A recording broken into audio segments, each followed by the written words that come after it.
পরানপুর সমাজসেবা ফাউন্ডেশনের উদ্যোগে দুস্থ, অসহায় এবং সুবিধাবঞ্চিত মানুষের মাঝে ইফতার ও খাদ্য সামগ্রী বিতরণ।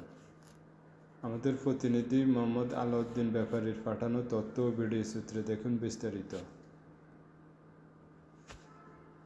আজ 9 মার্চ 2025 সকাল 10টায় পরানপুর সমাজসেবা ফাউন্ডেশনের পক্ষ থেকে এবং পরানপুর ইসলামী পাঠাগার ও সমাজ কল্যাণ পরিষদের তত্ত্বাবধানে দুস্থ, অসহায় এবং সুবিধাবঞ্চিত মানুষের মাঝে ইফতার ও খাদ্য সামগ্রী বিতরণ করা হয়েছে।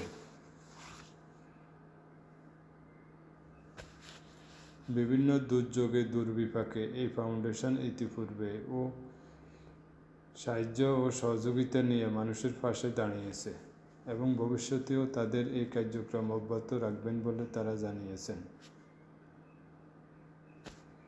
আজকের এই উক্ত অনুষ্ঠানে উপস্থিত ছিলেন মোহাম্মদ বাবুল মিয়া, মোহাম্মদ জহিরুল ইসলাম, হামিদুল হক টিটু, নুরুল আমিন, মোহাম্মদ জহির, বেলায়েত হোসেন, মোহাম্মদ শহীদুল ইসলাম, নূর আলম এবং এলাকার গণ্যমান্য ব্যক্তিবর্গ।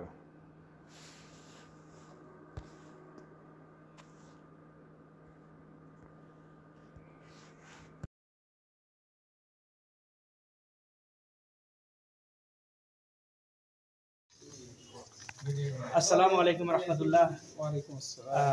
কাকা, আমরা যুব সমাজের থেকে এরকম একটা ইফতারের আয়োজন করেছি, আমরা আপনার মতামতটা দিবেন একটু। আলহামদুলিল্লাহ, এটা অত্যন্ত চমৎকার এবং খুব ভালো একটা উদ্যোগ। আমরা আশা করি আপনারা ভবিষ্যতে এভাবে এই প্রোগ্রাম করে মানুষকে আকৃষ্ট করে মানুষের সহযোগিতা দিয়ে আসবেন। এটা অত্যন্ত ভালো উদ্যোগ। আমরা আশা করবো আপনারা আরো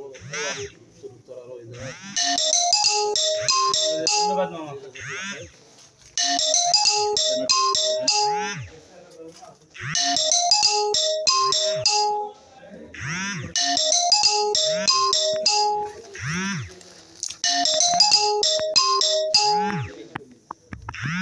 এলাকাবাসীর উদ্যোগে, যুব সমাজের উদ্যোগে এরকম একটা প্রোগ্রামের আয়োজন করছি, আপনার মতামতটা দিবেন। আলহামদুলিল্লাহ, আল্লাহ রাব্বুল আলামিন লাখ শুকরিয়া। যুব সমাজের উদ্যোগে যেই ত্রাণ দেওয়া হইতেছে, আলহামদুলিল্লাহ, ইফতার দেওয়া হয়েছে, ত্রাণ ইফতার দেওয়া হইতেছে। এই জন্য যুব সমাজকে ধন্যবাদ এবং প্রবাসীদের অনেক ধন্যবাদ। আপনারা যেহেতু সহযোগিতা আসতে পারছেন, আপনারাও কামিয়ে হয়েছেন, দুনিয়া এবং আখিরাত দুইটাই পাইলেন। আলহামদুলিল্লাহ, ধন্যবাদ।